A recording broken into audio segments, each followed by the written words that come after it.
একসাথে নাকি? আসসালামু আলাইকুম। ওকে। ওয়ালাইকুম আসসালামু আলাইকুম। ওয়ালাইকুম আসসালাম। আজকে আপনাদের এখানে এসে আপনি যে পেঁয়াজ লাগাইছেন, আমি শুনছি আমাস কিং স্টার। তো এই আমাস কিং স্টার আপনি কতটুক জমি লাগাইছিলেন আর কতটুক ফলন হয়েছে? আমার স্কিং স্টার লাগাইছিলাম হলো আপনার ৩০ শতকের মতো। ৩০ শতকের মতো। ৩০ শতক। ৩০ শতাংশে কত বস্তা পেঁয়াজ হয়েছে বা কয় মন হয়েছে? ৩০ শতাংশে আমার হলো ১১০ বস্তা পেঁয়াজ হইছে। ১১০ বস্তা। তো এই ১ বস্তায় কতটুক করে আসে? ১ বস্তায় মনে করেন যে ওইগুলা কাইটা-টাইটা ১ মন হবে। ১ মন হবে। তাহলে ১১০ মন ৩০ শতাংশে। জি, তাহলে ৩, ৪ 12 প্রায় ৪ মন করে হয়েছে। ৪ মন। প্রায় ৪ মন।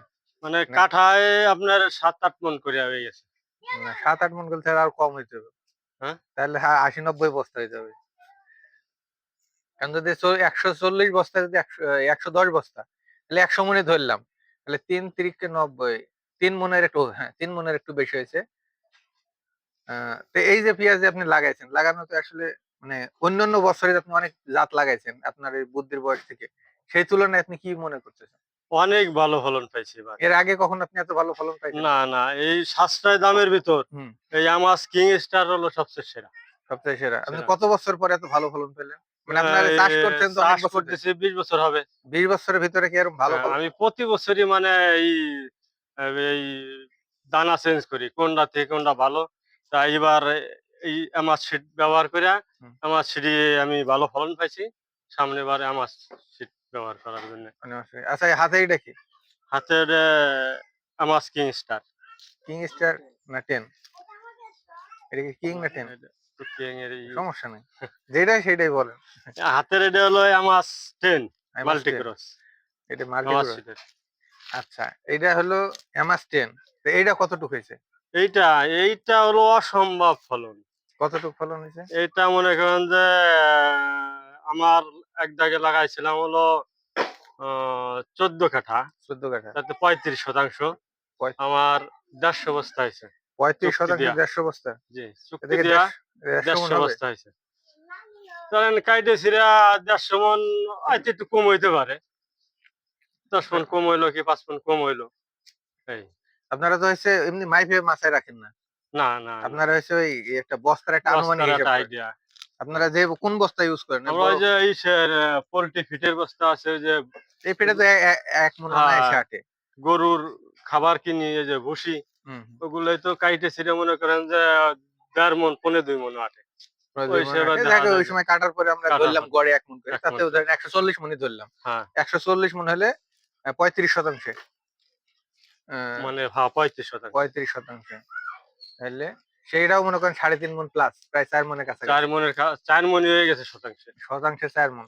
তো এইটা আপনি এই ৪ মণ আসলে আপনার এই পেঁয়াজের লাইফ আপনার কতদিন ধরে চাষ করেন? চাষ করতেছি ২০ বছর তো হবেই। এই ২০ বছরের মধ্যে এরকম ফলন না পাইছেন? এরকম এই সাশ্রয় দামের ভিতর মানে এইটাই সেরা। আমরা যে এই যে ৪০, ৪৫, ৫০, ৫৮,০০০ এই বীজের দামও আছে। হুম, এই বীজের পিছে খালি সুদে আমরা দৌড়াই খামহা। এই সাশ্রয় দামের ভিতর এই আমার 10 এর উপরে কোনো পেঁয়াজই নাই। তাহলে আপনার এই ২০ বছর চাষের অভিজ্ঞতা থেকে আপনি একটা ভালো জিনিস পাইছেন হ্যাঁ, হ্যাঁ। যে এমাস টেন্ডা হইছে প্রায় ৪ মণ করে শতাংশে শতাংশে। আর এটা হইছে ৩ মণ করে। জি। এটা ৩ মণের হ্যাঁ ৩ মণ করে হইছে। আচ্ছা, এটা কি এই যে আপনার সংরক্ষণ ব্যবস্থার আমি যেটা বলি, এটা আসলে এবছর এত পরিমাণ মানুষের ফলন হইছে, এই যে এই জিনিসটা হচ্ছে আপনার বলেন এটা আসলে কিভাবে রাখেন? আর এইটা এখানে কি সবসময় থাকে এরকম? সংরক্ষণের বিষয় এটা হলো একেবারে সুবিধা। হুম। মনে করেন যে ইট থাকলে আর বাঁশ থাকলে ওই নিচে হ্যাঁ, নিচে হলো ২ ইট টা দেয়া। ইট দিয়ে বাইর দিয়ে হ্যাঁ, চড়াট ইট পেড়ে দিবেন। থাকলে আর বাঁশ থাকলে একেবারে সহজ। দিয়ে কাগজ আপনার ঘাল ঢেকে দিবেন। চাঙ্গের থেকেও সহজ হয়। নষ্ট মানে হয় না পেঁয়াজ? না, না পেঁয়াজ নষ্ট হবে না। এই জানি যে খোলা রাখছি। এর কয় মণ আসছে? মেঘ আসলো ডাইকে দিলাম, মেঘ চলে গেল আবার খুলে দিলাম। এটা কি সবসময় এরকম খোলা থাকবে? হ্যাঁ, সবসময় খোলা থাকছে। রাত্রেবেলা হয়তো দিলাম কিন্তু আমার সময়ের অভাবে হলো এই উপরের একটা দিব। এটা উপর মানে দিয়ে কি ছায়া যাতে আড়া থাকে দিতে পারে আড়া। না, উপরে একটা তিরপাল কিংবা একটা চট দিলাম মানে যাতে তো এরকম একটা উপরে খুঁটি পেঁয়াজের দিয়ে পর রোদ না পড়ে এটা ছায়া দিয়ে রাখলে সবচেয়ে ভালো এভাবে হয়। পেঁয়াজ নষ্ট হয় না। না, না পেঁয়াজ তাহলে নষ্ট যাদের হবে না। মাচা নাই, যারা নতুন চাষী তারা তাহলে এইভাবে রাখে। এইভাবে রাখতে পারে। কিন্তু এলো আল্লাহর রহমত এবার বীজের গুণমান ভালো। এজন্য এইজন্য ঘরে হলো থোয়ার আর জায়গা ঘরে হইছে। থোয়ার জায়গা নাই। এই কারণে হলো এখন পায়রা রাখতেছে। ধন্যবাদ। তাহলে আমার সিটের আচ্ছা। সাথে আপনি থাকবেন ইনশাআল্লাহ। হ্যাঁ, ইনশাআল্লাহ। আচ্ছা ধন্যবাদ। আল্লাহ হাফেজ।